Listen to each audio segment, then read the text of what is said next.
Can you tell me a little bit about why you felt compelled to encourage women in the midst of the decision to divorce? Yeah, I don't want to say it came from shame, but after I went through my second divorce, I've been married and divorced twice before 30. I did feel a lot of shame around that, and I just remember thinking this can't be all there is for me. Like I don't want my life to be the divorced girl, right? Like, and it is kind of, but doing nothing impactful with it. And I thought, if this is going to be my life, because that's what my choices have boiled down to, then I want to do something good with it. And I also just didn't want other women to feel the shame around being not only divorced once, but twice, three times. And so I just figured, I'm going to start talking about it and normalizing it and see what happens. And apparently, there are a lot of women who resonate with this idea of feeling shame after divorce who don't want to feel it and just want to go on to create a really beautiful life. Can you tell me a little bit more about the shame that you felt with your decision to divorce? Yeah, I would say it's kind of hard to put a finger on, right? Because what I believe is a lot of the shame I felt was internalized, and a lot of it came from culture, TV shows, your family, people telling you divorce is not an option. If you are divorced, something is fundamentally wrong with you. And that kind of came from feedback from people after I'd gotten divorced saying, oh, you're damaged goods, you're defective, you're a red flag. The religion that I grew up in, which, said you get married once and you stay with that person forever. And if you don't, you're like this sinner. And how do you come back from that? Because you can't take back divorce, right? Unless you go back to that person and remarry them. Mhm. So from culture to my family to entertainment to religion, it was kind of like, wow, maybe I am damaged goods because I can't keep a person. And I think even at the root of that is feeling like my value came from whether or not I could, number one, get, and number two, keep a man. Mm. Interesting that you say keep a person, keep a Mm, man. I know. Um, I know. do you think that those two things are important? And if so, why or why not? Getting a man and keeping a man. Mhm. Um, Now, no. I, I I think if you would have asked me this question before my first marriage, I would have been like, absolutely, right? This man loves me. I'm probably not going to find another man who loves me. My value is tied into whether or not this man loves me. And so, therefore, if I'm going to be happy and have value, I need to get married and stay married. And it was solely the important thing for me. Mhm. Again, I hadn't been divorced. I hadn't been single since 8th grade. I started dating and I was always with a guy. So when I tell you the first time I had been single was 29 going through my second divorce. So now, no, I'll tell you that you can find joy, value, and happiness all on your own. And as much as random dudes on the internet want to tell you you're going to be a future cat lady, it's really happy on the side of being a cat lady or dog lady or whatever you are. I really don't see any problem with being a cat lady. I I actually don't. aspire to be one. I mean, we have what, like 4 cats in this house, 3 dogs. We had 3 bunnies.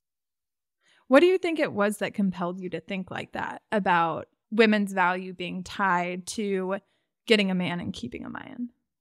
Outside of religion, which I kind of already noted, I would say that's just what I feel they teach young girls.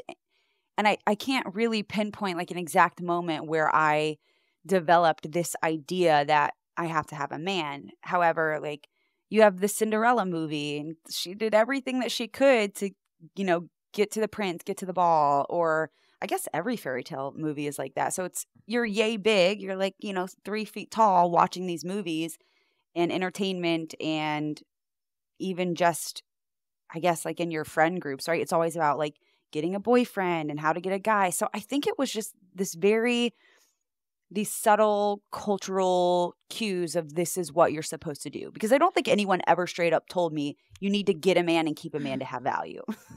Right. Isn't it interesting how content can condition us to be in places that we don't necessarily need to be? So weird. Yes. And I remember thinking when I was debating whether or not to get my second divorce, And part of this is like my religion background, but I remember thinking, if I get divorced again, that's a sin. And I don't want to be the bad person, right? And then all of a sudden my brain went, what if the real sin is being somewhere you're not supposed to be, trying to be like everybody else? Mm-hmm. And I went, ooh. And that's like part of when I knew, like, I need to go. I'm not supposed to be here.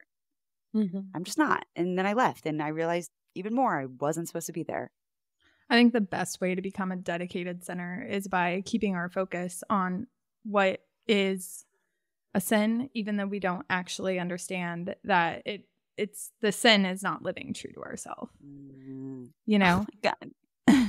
Great. No, you're like speaking to my soul right now, because that's exactly where I've landed after doing all the work, right? Before it was just like, a sin to me was not being a good little girl. Whereas now it's like, a sin to me is not being the authentic person who challenges and questions these cultural things. That's right.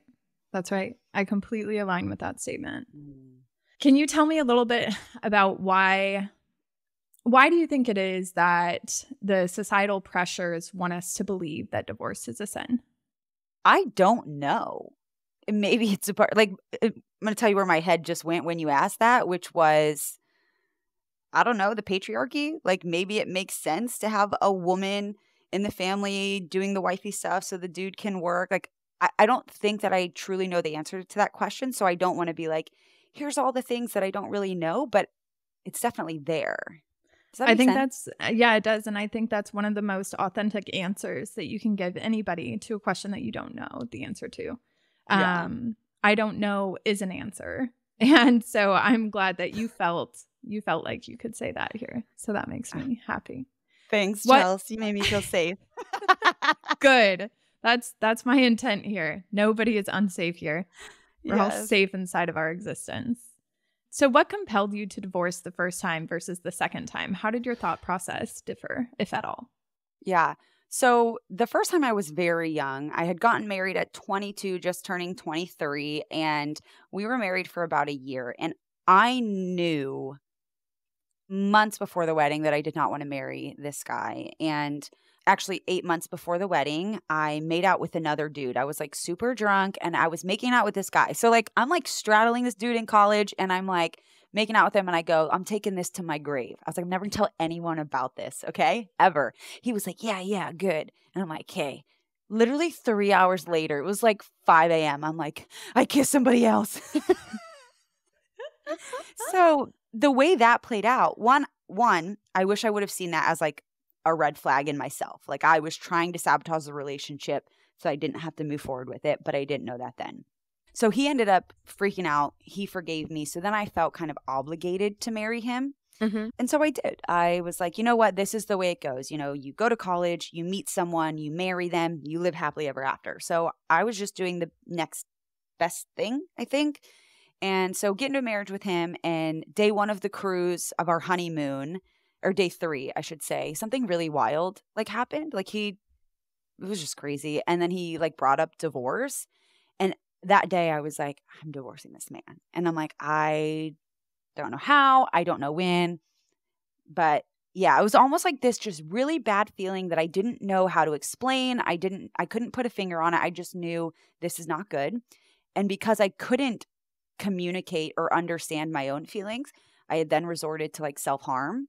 And at some point I was just writing really dark poetry and like harming myself. And I thought, I don't know why I need to leave, but I need to leave for the fact that I don't want to continue hurting myself. And so at that point, I didn't understand my decision. I just knew I had to go. And that's why I left the first marriage.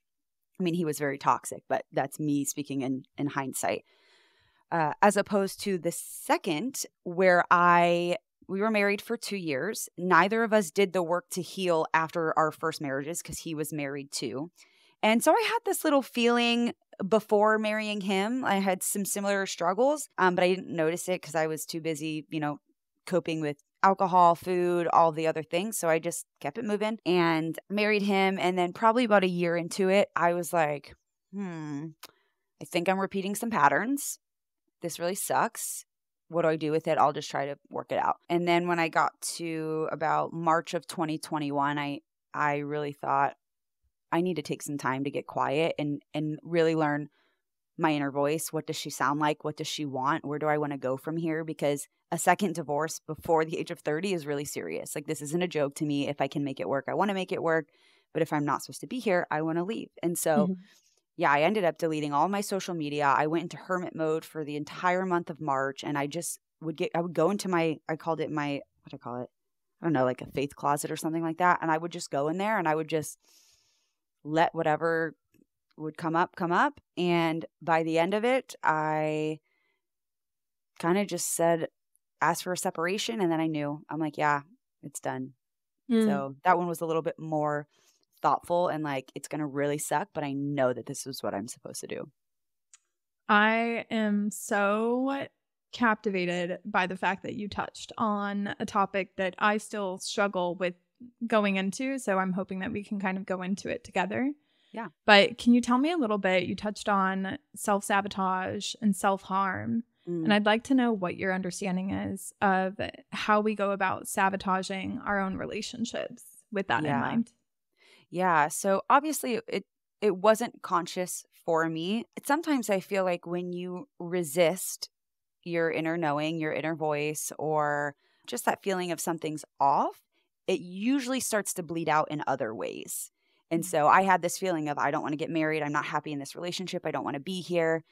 But let me just shove it down. I'm going to keep pushing forward. And so what it ended up doing is it started overflowing in other ways. And the other ways were, again, I was binge drinking all of the time, which was not like Marissa in college. I was a Division II volleyball player. I wasn't out drinking all the time because I wanted to be in the best shape and perform like the best. Making out with a dude that like I liked, but like I had never like cheated on a person. Why would I do that? And I had been cheated on before. So, you know, to that extent, I think it was just literally me shoving down my feelings and it boiling over. And I think it's the same thing with the self-harm where, again, you're shoving down, but it has to come out some way. And so I always think of it as like when I'm like resisting my feelings of all my feelings are in a room behind a closed door and I'm like holding the door shut, but like the tension continues to rise until everything blows. And like to me, that was what cutting was. It was a physical representation of how badly I was feeling inside, but I did not know how to say it or even explain it. So I was like, but look, no, I'm really hurting. You can see the cuts on my arm. I'm actually in pain. And yeah. Wow. I am so impressed by you. I love you so much. So I completely understand what you mean by suppressing your emotions when we'll say your intuition is in contradiction with how you are currently living your life. How do you deal with those negative knowings that you're not ready to pursue yet? How do you grapple with that now? How does it differ from the past? Yeah. So actually probably before my second divorce, while I was still in the marriage, I learned something called visceral intelligence. And it was that sometimes your body knows before your brain does and before anything else does.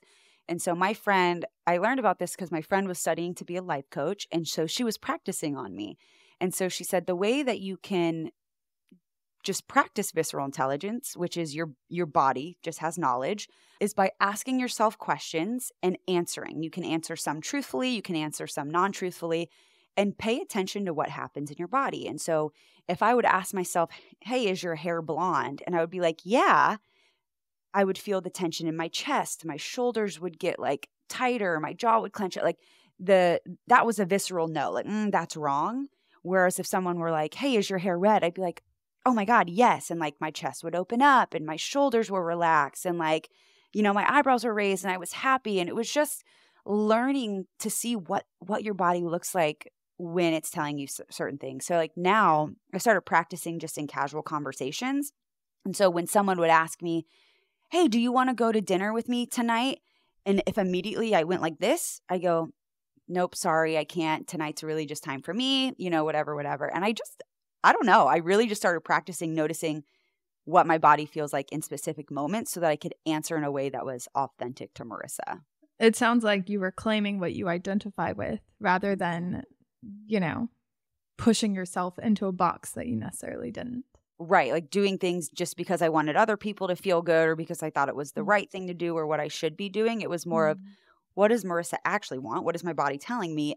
And then pushing forward that way. I agree. Yeah. It almost sounds like that's the approach you took in developing actual self-awareness. Yeah. Yeah. Yeah. I align, Chel. If you are the other woman in your relationship and you love this podcast, you would love the Other Women community. The Other Women community is a membership program designed to help other women just like you reclaim their relationship with themselves and heal from their affair. We provide a safe and supportive environment for you to open up and talk about your experiences. We give you the tools and resources you need to grow into an authentic, empowered individual. If you're ready to take the next step in your healing journey, head on over to theotherwomanandthewife.com/community to learn more about the membership and all it has to offer. So it's interesting to me that I feel like one of the taglines that you have on your content, which makes me so happy to see, is that you socialize the line twice divorced before 30. Mm-hmm. Why do you think that you feel so intent about noting that you are twice divorced and the age of 30? What do you think it is? Well, there's two reasons. There's the silly reason and then there's the deeper reason, right? Which the silly reason was, if I don't laugh about it, I'll cry about it. And I'm going to make fun of myself before other people get to, you know? And so I'm just going to say it. I'm going to put it out there, because if I put it out there, no one else can make it up about me.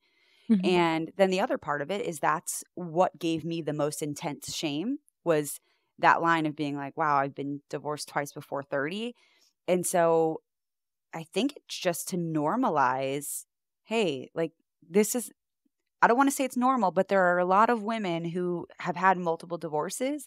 And I wanted to show people, okay, here's my shame. I'm going to put it on display so that you can feel less alone and understand that nothing's gone wrong.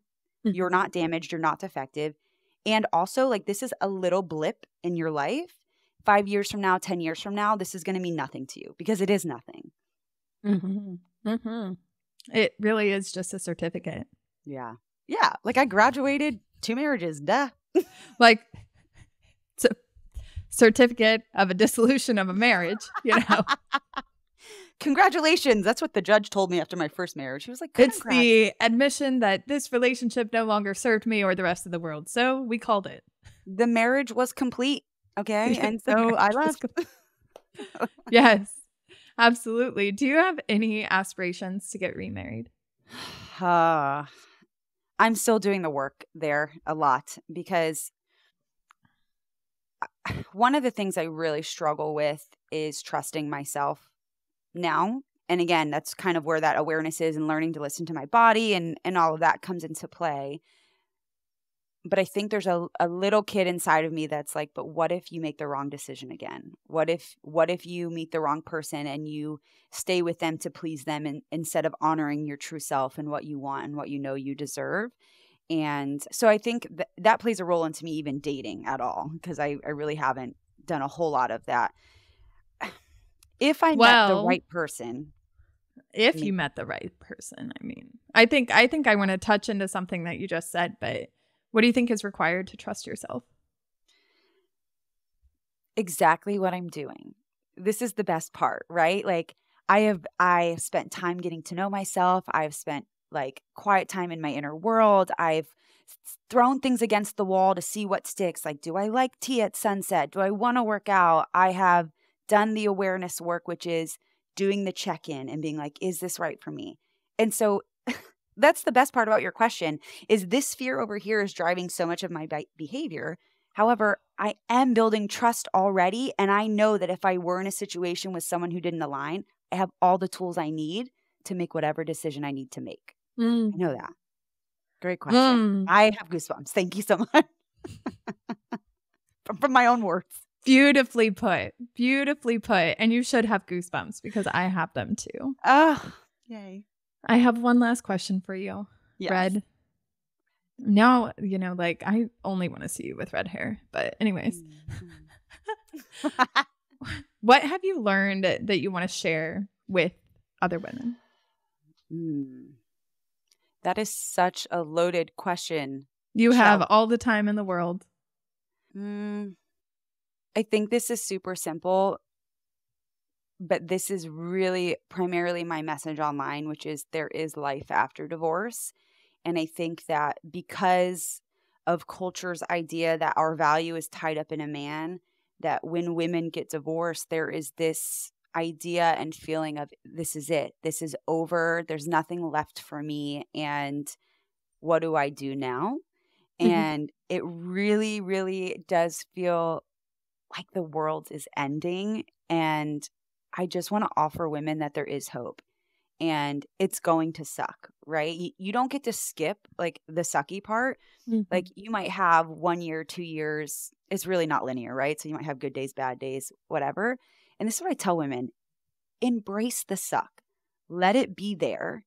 And there's a duality to life. You can at the same time, while it sucks, know that there is life on the other side and you're going to get there and envision it and know what your life is going to look like. So if I had to wrap it up, I'd say like those 3-ish things that I kind of just together. I'm sure it got through just the way that it needs to get through to some people. Thanks.